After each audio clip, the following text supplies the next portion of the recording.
और ये भी कहा करते ईसाइयों भगवान है, कबीर जुलाहा दानक निर्धन, यो महल क्यों ना बना लेता, ये मजदूरी कर रहा है, कपड़ा बनता है। इस तरह की बातें करके भक्तों को भी भ्रमित कर दिया करते थे। बच्चों 120 वर्ष रहा वो मालिक उसी से तिथि में, एक झोंपड़ी में, एक कतिपूर में इनकी भूमिका करके, और 120 साल के बाद पैदल चल के मगर स्थान पर जाके दो राजाओं सामने, हजारों सैनिक और दर्शकों के सामने एक चादर नीचे बिछाई, एक ऊपर ओढ़ ली, नीचे भक्तों ने थोड़ा 2-2 इंच फूल बिछाए थे अपने आदर सत्कार के लिए। 2 मिनट के बाद कहा कि एक चादर ऊपर ओढ़ ली थी, ऊपर जा आकाशवाणी आई कि देखो चादर उठा के, देयर इज नथिंग। सबकी नजर ऊपर गई, परमात्मा जा रहे हैं सह शरीर, तेजों में शरीर चमक दमक हो रही। चादर उठाई तो शरीर के जितने फूल सुगंधित लेर लिया था और कह गए थे दादा बांट देना, लड़ाई मत करियो मूर्खो, तुमने समझा कि आज तक अभी हिंदू और मुसलमान 2 बने बैठे हो, तुम राग द्वेष गया नहीं तुम्हारा, खाक हो तुम। तो हमारे अंदर दोष देख कर मालिक हमको त्याग कर चले गए थे। एक लीला करी थी, हाथी पर बैठ कर गंगा जल भर लिया, लोग समझते शराब पीवे, और शहर की प्रसिद्ध वेश्या को हाथियों बैठा लिया, उसके कंधे पर हाथ रख लिया मालिक ने। बता संसार तो कुछ भी कहे पर उनकी अकल तक ठिकाना आनी चाहिए थी। सब महापुरुष इतना कुछ ज्ञान जानने वाला क्या ऐसी बकवास करेगा, शराब पिएगा और वेश्यावृत्ति करेगा? लेकिन हमारी अकल तक थी नहीं, काट रखी थी। क्या करें गुरुदेव भगवान, 120 वर्ष तक वो कबीर परमात्मा काशी में और एक जुलाही की भूमिका करके चला गया और लोग उनको ताने मारा करते थे। जब उनके शिष्य, उनके भगत कहा करते थे कि हमारे गुरुजी तो परमात्मा आए हुए, परमात्मा ये तो भगवान हैं, ऐसे ऐसे सुख दे देते हैं, दिल्ली का बादशाह भी इनका भगत बन गया, मगर का नरेश भी इनका भगत बन गया, काशी का नरेश वीर सिंह भी इनका भगत बन गया। तो लोग कह दिया करते थे अगर ये इतना ही बड़ा भगवान है ना जो तुम इनके गुणगान गा रहे हो, तो एक झोपड़ी में क्यों टाइम पास कर रहा है? भगवान तो 1 सेकंड में अपने लिए मकान बना ले, 1 सेकंड में। लेकिन कबीर परमात्मा ने किसी की बातों की तरफ ध्यान नहीं दिया। वो तो समर्थ थे जो राजाओं को राज्य दे रहे हैं, ब्रह्मा विष्णु महेश वाली आत्माओं को वो पदवी दी उन्होंने, ब्रह्मा विष्णु महेश की। सेठों को सेठ बनाया, ये तो वो परमात्मा है।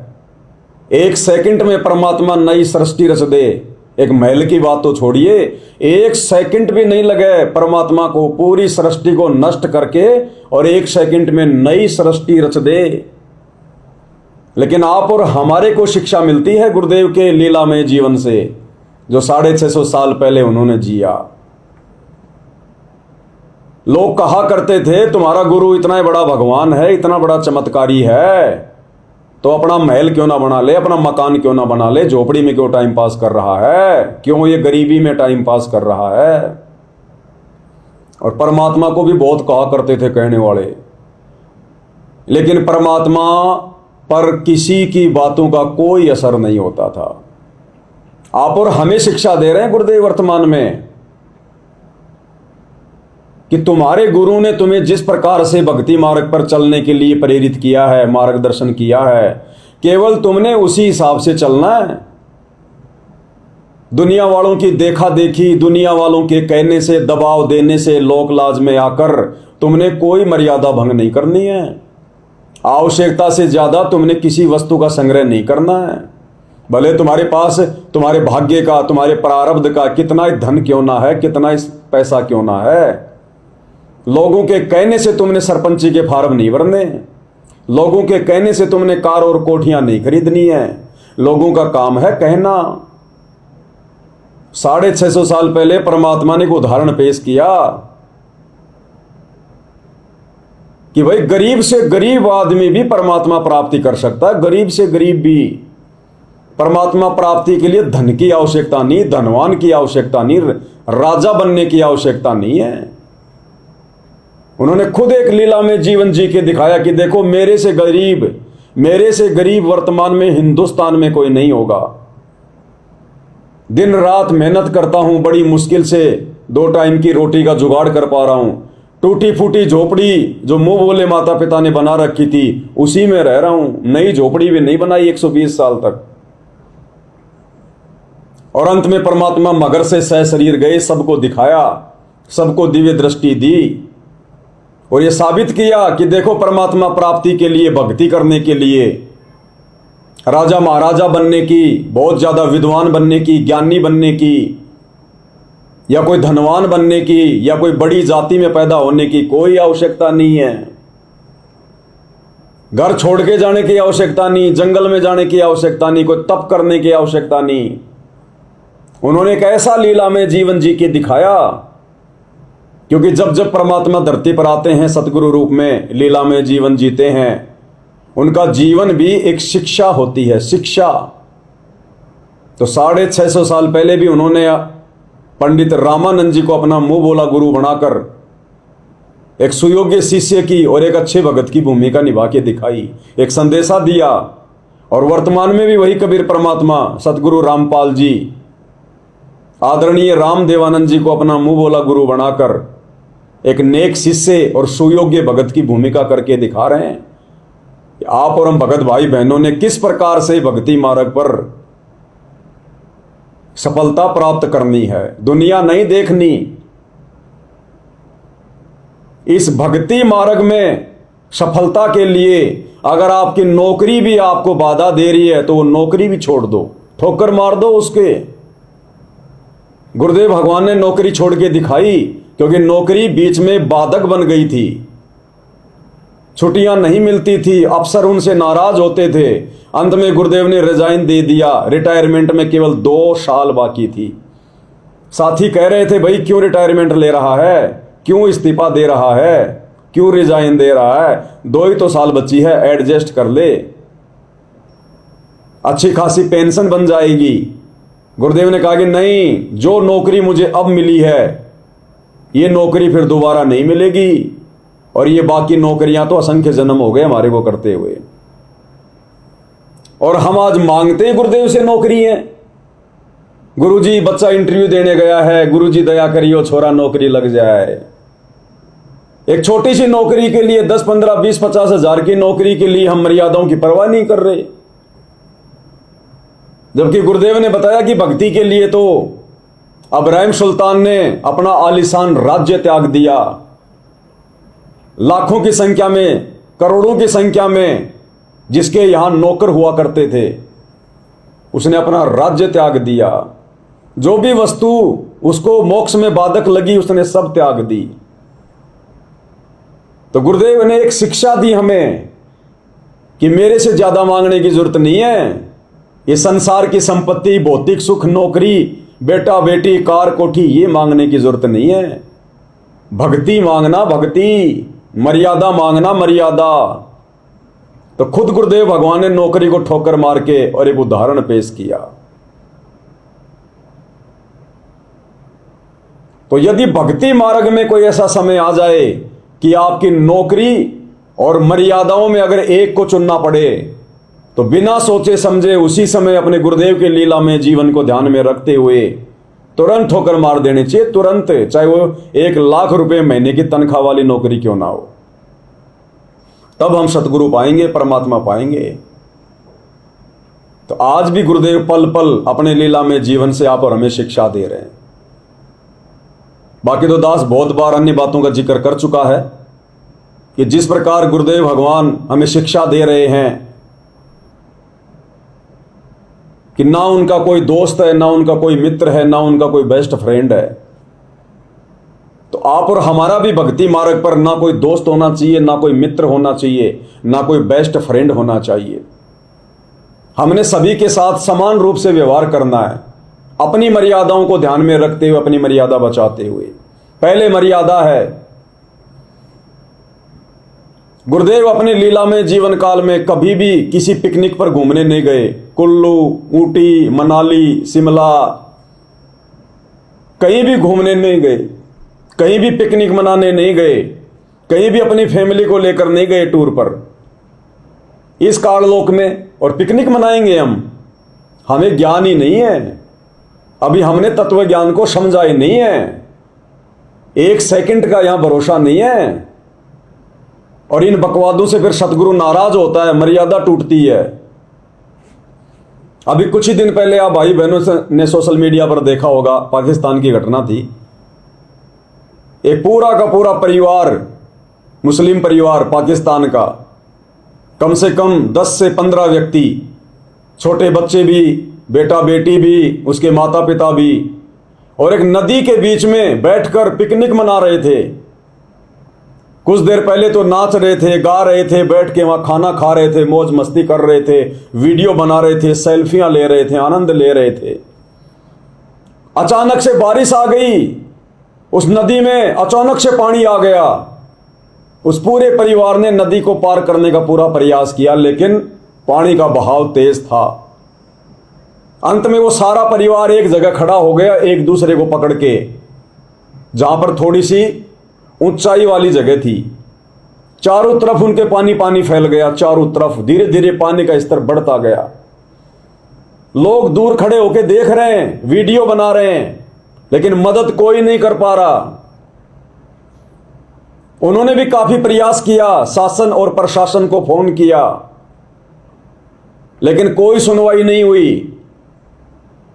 नदी का पानी और तेजी से और तेजी से, और अंत में हालत ये हुई, वो 14-15 जितने भी परिवार के सदस्य थे जो इस काल के लोक में पिकनिक मनाने गए थे, टाइम पास करने गए थे, घूमने गए थे, एक एक करके और उस पानी के बहाव में बहने लगे। एक एक करके, एक साथ नहीं गए सारे। सोचो क्या बीती होगी उस परिवार पर, जब उस परिवार का एक सदस्य नदी में बहा, बाकी सदस्य देख रहे हैं, लेकिन कर कुछ नहीं पा रहे सिवाय रोने के, चिल्लाने के। फिर दूसरा सदस्य गया, तीसरा बह गया, चौथा बह गया, एक एक करके और उस पानी में बह रहे हैं। ना वो मां बचा पा रही, ना वो बाप बचा पा रहा, ना वो दादा बचा पा रहा। और सोचो उस व्यक्ति पर क्या गुजरी होगी जो सबसे लास्ट में बहा होगा। उसने तो सबको मरते हुए देखा है, सबको मरते हुए। तो इस काललोक में और ये ज्ञान समझने के बाद, ये भक्ति लेने के बाद, और फिर हम लोग घूमने का मानस बना रहे हैं, पिकनिक मनाने जाएंगे, टाइम पास करने जाएंगे। इस गंदे लोक में हम क्या देखने जाएंगे? क्या देखेंगे हम इस गंदे लोक में? अगर आपने जरा भी प्रशंसा कर दी इस गंदे लोक की, अगर यहां के मांस और की भी, तो समझो मोक्ष से वंचित हैं हम, क्योंकि अबे तो हमें 21 ब्रह्मांड ही सुंदर लग रहा है, अच्छा लग रहा है। एक समय गुरुदेव ने सत्संग में बताया कि परमात्मा कुछ आत्माओं को अपने विमान में बैठाकर ऊपर ले जा रहे थे। तो एक गांव के 2-3 सदस्य थे, 2-3 व्यक्ति थे, और उसी विमान में दादू जी भी बैठे हुए थे। विमान ऊपर जा रहा है, गांव से ऊपर, और एक व्यक्ति जो उस गांव का रहने वाला था, उसने जब विमान से नीचे का वो दृश्य देखा, पहाड़, नदियां, पेड़ पौधे, हरियाली, क्योंकि परमात्मा का विमान तो ट्रांसपेरेंट होता है, उसमें तो आर पार दिखाई देता है, और सूक्ष्म शरीर में तो वैसे भी सब कुछ दिखाई देता है। तो उस व्यक्ति ने ऊपर से और गांव का नजारा देखकर कहा कि वाह, इतनी सुंदरता, इतना सुंदर, हमें तो पता ही नहीं था। बस उसका इतना कहना हुआ और ऑटोमेटिक वो व्यक्ति, वो भगत विमान से नीचे गिरने लगा। विमान से नीचे हो गया, वो नीचे गिरने लगा। दादू जी ने कहा, परमात्मा वो फला फला भगत तो नीचे गिर गया। तो परमात्मा ने कहा कि बेटा अभी इसको ये काल लोक ही सुंदर लग रहा है, अभी इसकी इच्छा इसकी आस्था अभी इसी लोक में फंसी पड़ी है, अभी इसका मन नहीं हटा, अभी इसको यही सब कुछ अच्छा लग रहा है, सुंदर लग रहा है। तो जहां आशा ता वासा होई, मन कर्म वचन सुमरियो सोई। तो हम पिकनिक मनाने जाते हैं, क्यों जाते हैं? मन की खुराक, मन को खुराक देने के लिए। बढ़िया बढ़िया दृश्य देखेंगे, पहाड़ के ऊपर से नीचे का सीन देखेंगे और मन में क्या आएगा, वाह क्या नजारा है, अरे मैंने पहली बार देखा। कैमरे में कैद करेंगे, मोबाइल में कैद करेंगे, सेल्फियां लेंगे, यानी हमें वो बहुत अच्छा लग रहा है, बहुत सुंदर लग रहा है, मन को भा रहा है। तो कैसे मोक्ष होगा भाई, कैसे पार होंगे हम? हमें तो बिल्कुल नरक दिखाई देना चाहिए, नरक, क्योंकि परमात्मा हमें इतने उदाहरण दे चुके हैं। जब परमेश्वर गरीबदास जी को ले गए सतलोक, धर्मदास जी को ले गए और वहां से उन आत्माओं ने जब नीचे देखा तो रोने लग गए कि मोहे राख लियो भगवान हमसे बिगड़ी है। ये परमात्मा उस नरक में, उस कचरे के ढेर में हमारे को फिर से ना भेजो, मैं तो यहीं रहूंगा। तो हमारे समझ में नहीं आती क्या? फिर हम क्या देखने जा रहे हैं, कहां घूमने जा रहे हैं? ये घूमने का समय, ये काल जबरदस्ती खुजली कर रहा है, खुजली। ये कलयुग की बिचली पीढ़ी का समय है, यहां से बाहर निकलने का ये दरवाजा है। और इस समय काल इस प्रकार की मन में लहर उठा के और हमारे खोपड़ी में खुजली करवा रहा है, खुजली। और इसी खुजली में ये समय निकल जाएगा। तो जब से हम अपने गुरुदेव भगवान को जानते हैं, पहचानते हैं, उपदेश लेने के बाद, क्या हमने कभी सुना कि गुरुदेव कहीं घूमने गए हों, कहीं पिकनिक पे गए हों? क्या हमने सुना कि हमारे गुरुदेव का कोई यार है, कोई दोस्त है? क्या हमने कभी सुना कि हमारे गुरुदेव कभी किसी रिश्तेदारी में गए, विवाह में, शादी में, बात में, छूचक में, कभी किसी प्रोग्राम में, किसी फंक्शन में? बहुत रिश्तेदार हैं गुरुदेव भगवान के तो इस काललोक में, जैसी वो लीला कर रहे हैं। क्या सुना हमने कभी गुरुदेव कभी किसी की शादी में गए हो, बात में, छूचक में गए हो, कभी किसी प्रोग्राम में गए हो? क्या लोगों ने बुलाया नहीं होगा? क्या उनको निमंत्रण पत्र नहीं भेजा होगा? क्यों नहीं गए?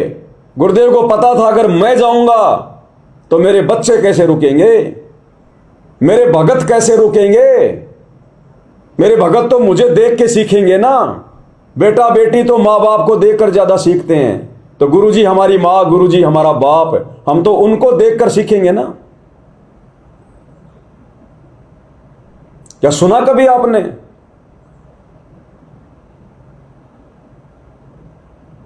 पूरा लीला में जीवन उठा के देख लीजिए, जब से आप और हम गुरुदेव को जानते हैं, सिवाय ये ज्ञान आप और हमारे तक पहुंचाने के, सिवाय संघर्ष के, आपको कोई भी बकवाद, जरा सी भी सांसारिक बकवाद आपको गुरुदेव भगवान की लीला में जीवन से सीखने को नहीं मिलेगी, देखने को नहीं मिलेगी।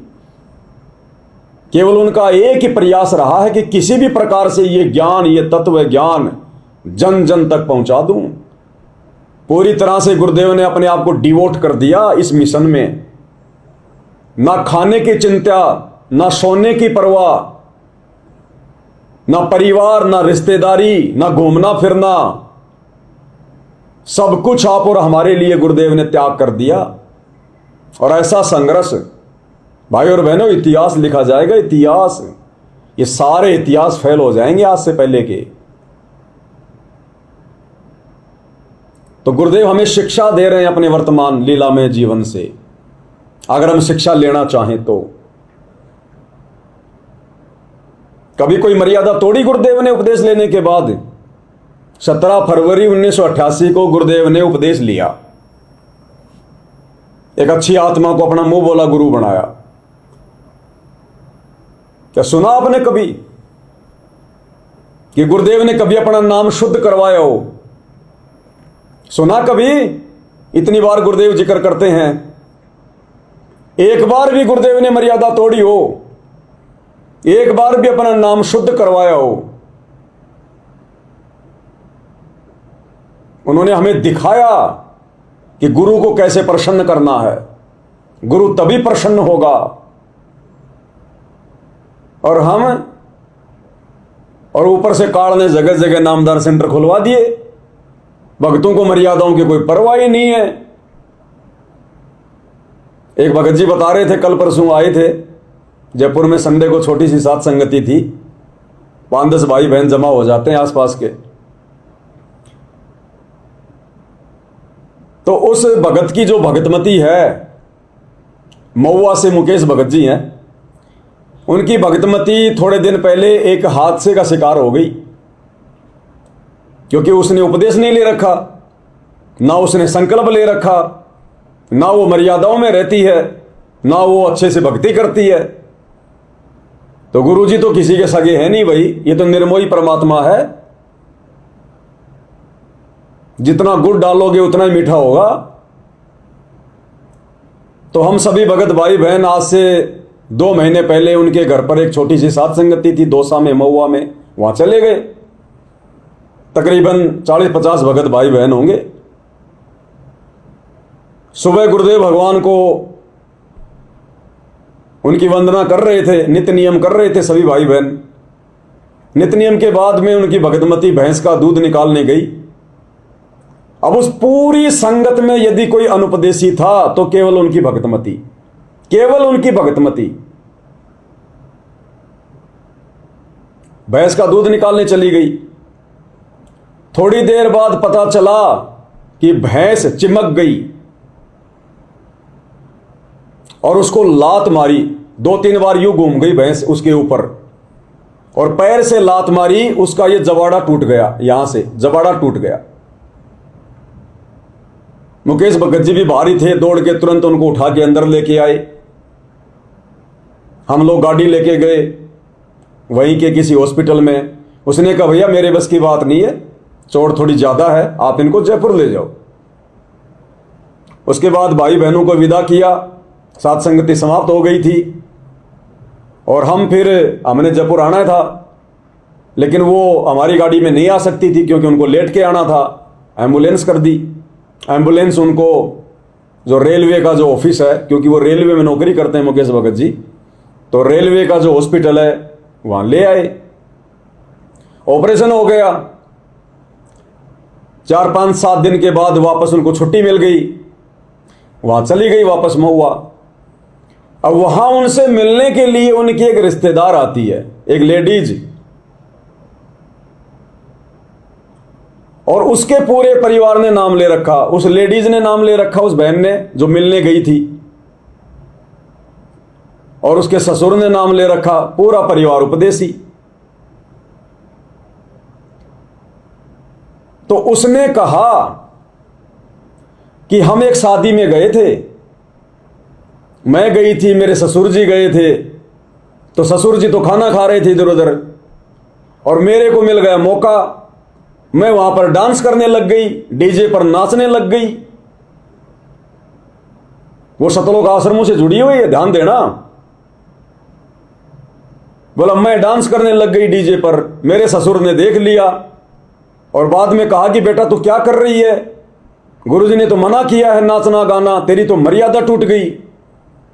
तो उसने कहा कि पिताजी क्या हो गया, धनाना आश्रम में चलेंगे और नाम शुद्ध करवा लेंगे, मर्यादा टूट गई तो शुद्ध करवा लेंगे नाम, कौन सी बड़ी बात हो गई। तो वर्तमान में संगत में यह चल रहा है, मर्यादाओं की चिंता नहीं है, परवाह नहीं है, क्योंकि काल ने जगह जगह नाम दीक्षा के अंदर खुलवा रखे हैं। परवाह ही नहीं है, टूट जाएगा कोई बात नहीं, नाम शुद्ध करवा लेंगे। क्या हमारे गुरुदेव ने, हमने कभी सुना है एक बार भी मर्यादा तोड़ी हो, एक बार भी कभी नाम शुद्ध करवाया हो? वो लीला करके क्यों दिखाई, वो भगत का जीवन जी के क्यों दिखाया, ताकि हम भी वैसे बने, ताकि आसानी से मोक्ष प्राप्त कर सकें। तो भाइयों और बहनों, पूरा जीवन लीला में गुरुदेव का देख लीजिए नजर मार के। हमने भी उसी तरह से इस भक्ति मार्ग पर चलना पड़ेगा। बकवाद नहीं चलेगी।